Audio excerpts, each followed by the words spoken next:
Hello everybody, here we are today talking about 6 players that could have career years this season. So before we get started with it, please make sure to subscribe if you're new to me or hockey, whatever the case may be. That being said, let's get on into it. So we're going to kick off this video with a player that is hurt at the moment, which might impact his ability to have a career season. And that player is Ross Colton of the Colorado Avalanche. Clearly he plays for the Avs, but he's also played for the Tampa Bay Lightning and has had a good career up to this point, but has never really had numbers that have made you say, this guy could be a future NHL star. And while we're not going to jump there just yet, he is having a really good season despite the fact that he's going to miss about 2 months thanks to, I think, a broken foot.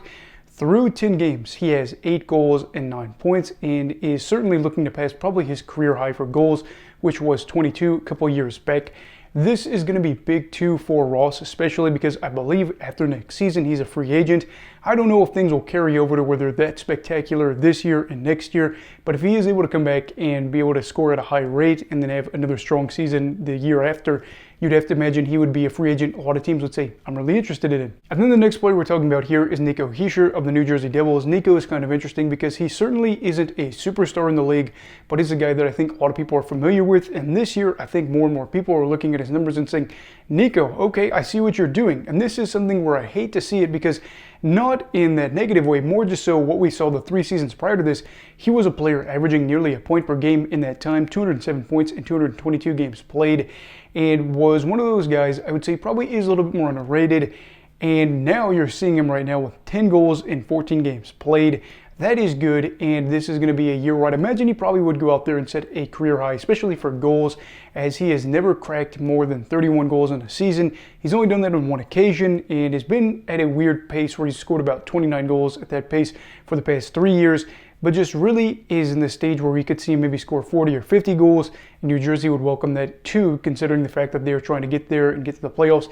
And he could be part of a New Jersey side that is able to achieve a little bit more, as Nico was there when they made it to their first playoff appearance and then was there when they ended up winning the first postseason series.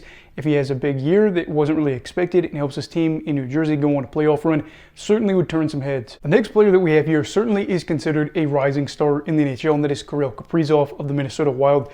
Kirill has had multiple really good seasons already and has already cracked the 100-point mark in his career. 1 year at 108 points, but this season especially he has started off very strong, as he has 21 points, I believe, in his first 11 games played. He has at least 7 multi-point nights in that span and is on pace for a monster 157-point season. That would be big, especially for him to go out there and possibly win some hardware. I think especially when you're looking at the fact that the Wild are off to an 8-1-2 start, which is much better than what we saw early last season. You could kind of see something building here for Kaprizov in the Wild, and it is interesting looking at him. I think we're all very aware that he is realistically the best and most impressive player in franchise history, and if he has nearly 160 points on the year, I mean, what are you even going to do besides go out there and give him a trophy, which would be cool too for a fan base that is looking for something like that to say, oh, this is us getting rewarded for being with a team that really hasn't really done a whole lot in their franchise's history. And then we have our first and only goalie on the list, and that is Anthony Stolarz of the Toronto Maple Leafs. Anthony is kind of an interesting case because looking at him, you see a goalie that is thriving in their early 30s, which is not very uncommon in the NHL. A lot of guys really hit their groove once they've got that experience and are just ready to go. But I think with his case, it's a little odd knowing that he hasn't really got a lot of games played over the course of his career. I don't think he's ever played more than 30 games in a season.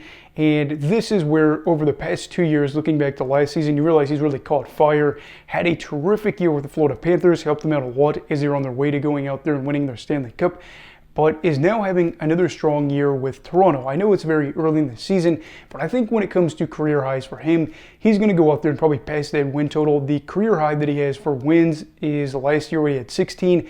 This year, he's already played 8 games for the Leafs. Toronto's been a team that's been pretty good in the regular season for nearly 10 years now, so I'd imagine if he's able to continuously get those starts, he should hit 20 wins, 25, maybe even 30 or more than that, as he could get a lot of minutes. And with a lot of those minutes on that good Toronto team, you have Toronto's front office probably saying, yeah, we're really glad that we poached him from an Atlantic Division rival, especially a team like Florida that we've met in the playoffs recently, that we could meet again. And then we have Dylan Strome of the Washington Capitals. He may not go out there and attract the attention of a name like Kirill Kaprizov, but he's been one of those underrated guys where he's had 2 seasons in a row where he had 60 points or more.